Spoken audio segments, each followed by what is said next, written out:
I saw this beautiful picture on social media and I decided to take a second look at it. In my comment on it, I decided to title it When 30-Year-Olds Ruled Nations, and talking particularly about Nigeria. You know, photographs sometimes hold lessons that are deeper than those found in history books. This snapshot that you're seeing was taken in 1975 at the Dodden Barracks, Lagos. And it reminds us of the age when young men carried nations on their shoulders. Adamu Siroma, as seen in the picture, was only 41 and was already the governor of the Central Bank of Nigeria. Olusegun Obasanjo, standing in the middle, was only 37 and he was serving as the chief of staff of the much dreaded Supreme Headquarters.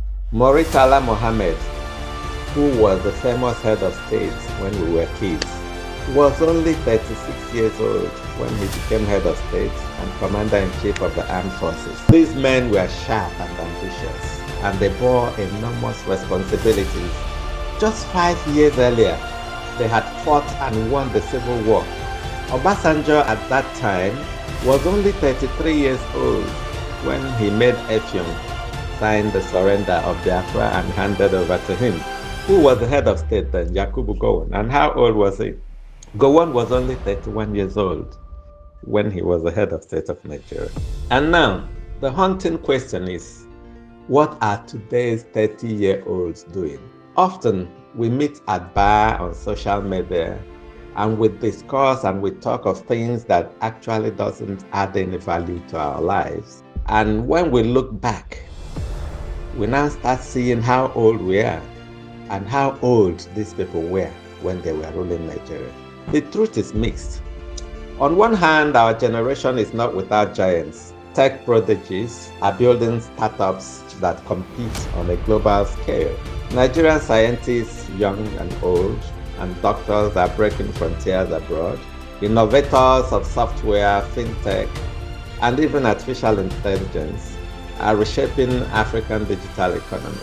When we talk about music and filmmaking, Afrobeat and Nollywood stars in their 20s and 30s dominate global charts, and red carpets are rolling both in Nollywood and Hollywood for them.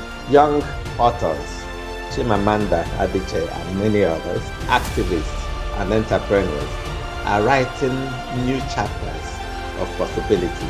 But on the other hand, far too many of our youth are lost, and it is dreadful to look at what is actually happening to them. Many of them are graduates roaming the streets, jobless after graduation, because they don't have any employable skills. Many brilliant students are wasting joining cults, rituals, 419, Yahoo boys, fraud, trafficking, robbery, and now many are even joining terrorism because they do not have alternatives of making ends meet. Many are dying trying to cross the Sahara, the Mediterranean Sea, in a desperate mood to Jabba. We call it Jabba and it sounds very sweet.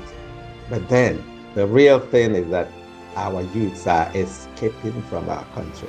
Young boys and girls are escaping at all costs from our nation. Many of them are squatting in different countries in West Africa, in East Africa, in South Africa, trying to find visa that they will use to cross over to Europe or America.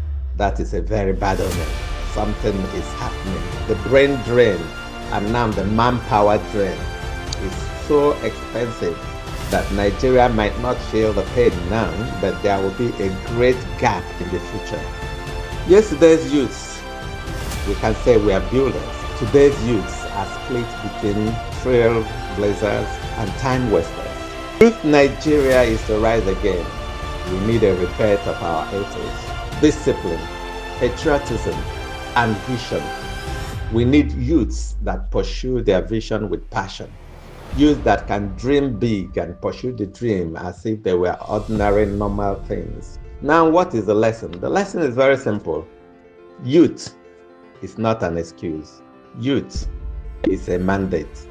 A mandate that desires that you pursue it with all your might, you acquire knowledge, wisdom, understanding, and above all, application of the knowledge. that you have gained. Thank you.